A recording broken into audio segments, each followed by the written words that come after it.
दोस्तों, hydrogen bomb अभी बाकी है। राहुल गांधी ने खुद इस बात को कहा है और तब से ही सबके मन में यही सवाल है कि आखिर राहुल गांधी इस हाइड्रोजन बम को कब फोड़ने वाले हैं। इसको लेकर क्या अनुमान लगाए जा रहे हैं, इसके साथ ही राहुल के आरोप क्या क्या हैं और इलेक्शन कमीशन ने क्या जवाब दिया है, हर एक मुद्दे पर विस्तार से आज बात करेंगे। मैं हूं महिमा और आप देखना शुरू कर चुके हैं उल्टा चश्मा यूसी।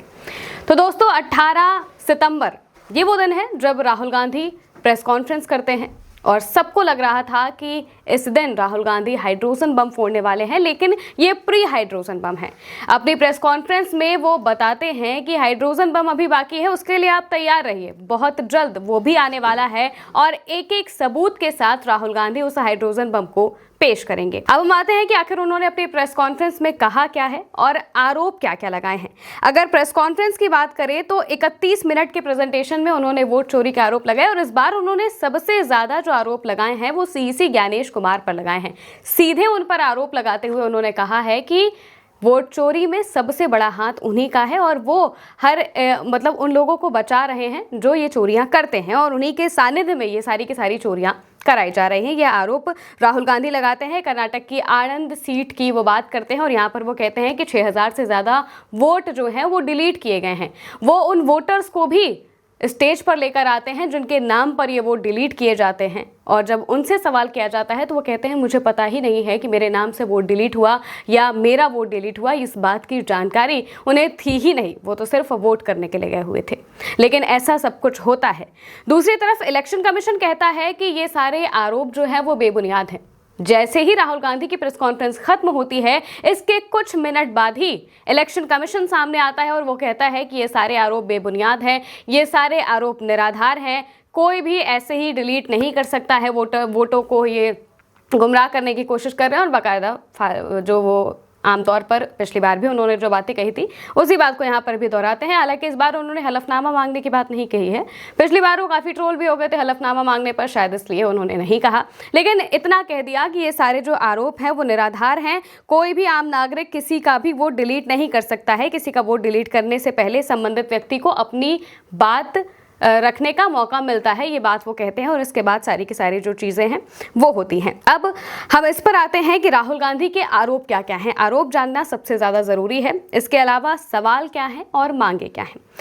सवाल यह है कि बीजेपी पर एंटी इनकम्बेंसी का फर्क क्यों नहीं पड़ता है, जबकि बाकी सभी पार्टियों पर इसका फर्क और इसका जो कहा जाए कि ये सारे जो दल हैं वो इससे प्रभावित होते हैं। एंटी इनकम्बेंसी यानी कि बहुत सालों से जब कोई दल या कोई पार्टी सत्ता में होती है तो उसके खिलाफ एक विरोधी विचारधारा पैदा होने लगती है कि बहुत हो गया, ये अब कुछ नहीं कर पा रहे हैं, इसलिए हम जो एंटी इनकम्बेंसी की जो एक लहर है वो आती है। इस बार लोकसभा के चुनाव में वो देखने को मिली थी, लेकिन फिर भी किसी तरह से बीजेपी अपनी सरकार बना लेती है। सवाल यही है कि आखिर इन पर एंटी इनकम्बेंसी का फर्क क्यों नहीं पड़ता है। दूसरा सवाल ये है कि पहले कम तकनीक में चुनाव जल्दी हो जाते थे, अब महीनों तक चलते हैं, एक दिन में चुनाव क्यों नहीं होते। यानी कि 7 चरण में जिस तरीके से लोकसभा का चुनाव कराया गया, अभी बिहार विधानसभा का चुनाव आना है और इसके अलावा भी इसके बाद पश्चिम बंगाल और फिर उसके बाद उत्तर प्रदेश और बहुत सारे ऐसे चुनाव अलग अलग राज्यों के होने वाले हैं। सवाल यही है कि पहले चुनावों में इतनी ज़्यादा देरी नहीं होती थी, यानी कि 1-1.5 महीने तक चुनाव नहीं खिंचते थे। आमतौर पर ज़्यादा से ज़्यादा 2 हफ्ते में चुनाव हो जाते थे, लेकिन अब वो चीज़ नहीं हो पाती है। ये भी सवाल है कि आखिर ऐसा क्यों नहीं हो पाता है। एक और सवाल ये है कि चुनाव आयोग इलेक्ट्रॉनिक डेटा क्यों नहीं देता, जानबूझकर ऐसी वोटर लिस्ट देता है जिसे मशीन में पढ़ा ना जा सके। अब डिजिटल इंडिया की बात हर तरफ होती है, तो डिजिटल इंडिया का कहा जाए कि उसका उपयोग करके चुनाव आयोग वो सारे जो डेटा है वो क्यों नहीं देता है। वो देना तो चाहिए ही, इस पर कोई मनाही नहीं है।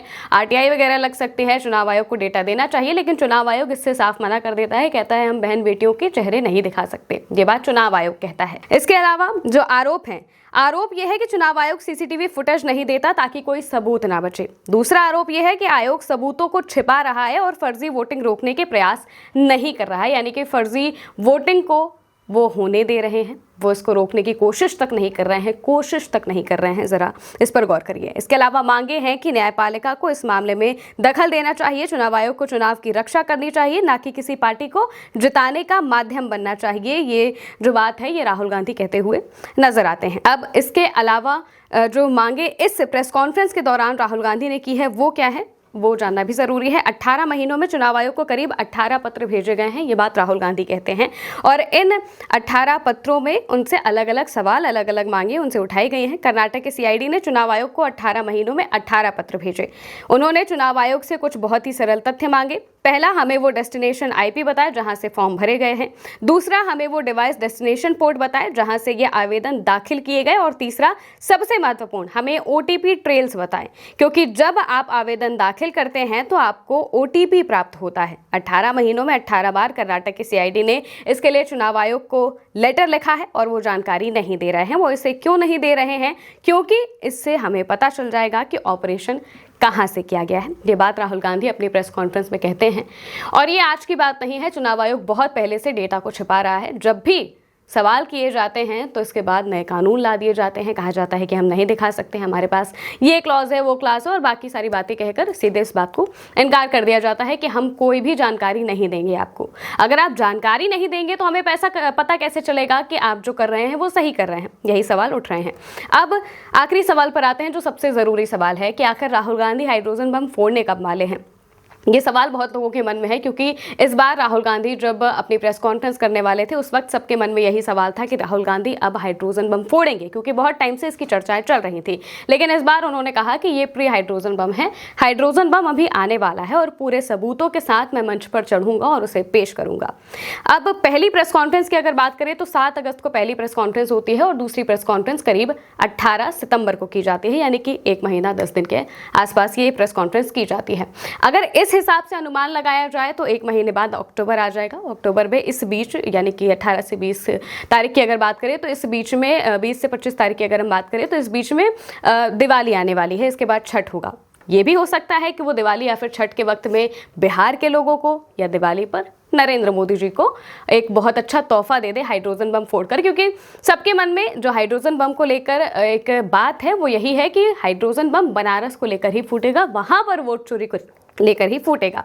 इस वजह से हो सकता है कि दिवाली पर वो ये खुलासा कर दें, या फिर सबसे जरूरी बिहार चुनाव की डेट आने के बाद भी राहुल गांधी अपना हाइड्रोजन बम फोड़ सकते हैं, क्योंकि इसका फायदा वो चुनाव में भी जरूर लेना चाहेंगे। बिहार में जब चुनाव होगा तो महागठबंधन में इस बात की लड़ाई बिल्कुल भी नहीं है कि गद्दी पर कौन बैठेगा। लड़ाई सिर्फ ये है कि कैसे भी करके बीजेपी को हराना है। इस वजह से जो कि पूरा का पूरा महागठबंधन है वो एक साथ है, और इसी के साथ ही राहुल गांधी चाहेंगे कि इसका असर चुनाव पर भी जरूर पड़े। और बिहार में इस वक्त जनता के मन में बीजेपी को लेकर और एनडीए को लेकर बहुत ज़्यादा जो विरोधी भावना है वो पैदा होने लगी है। और ऐसा करते करते चुनाव के वक्त में अगर वो ये चीज़ें करेंगे तो इसका असर सबसे ज़्यादा पड़ने वाला है। इसको लेकर कोई आधिकारिक जानकारी तो नहीं है, लेकिन अनुमान यही लगाए जा रहे हैं कि अक्टूबर में या फिर चुनाव की डेट आने के बाद राहुल गांधी अपना हाइड्रोजन बम फोड़ सकते हैं। अब देखना होगा कि राहुल करते कैसे हैं और क्या करते हैं। फिलहाल के लिए मेरे साथ इस वीडियो में इतना ही। आप देखते रहिए उल्टा चश्मा यूसी। नमस्कार।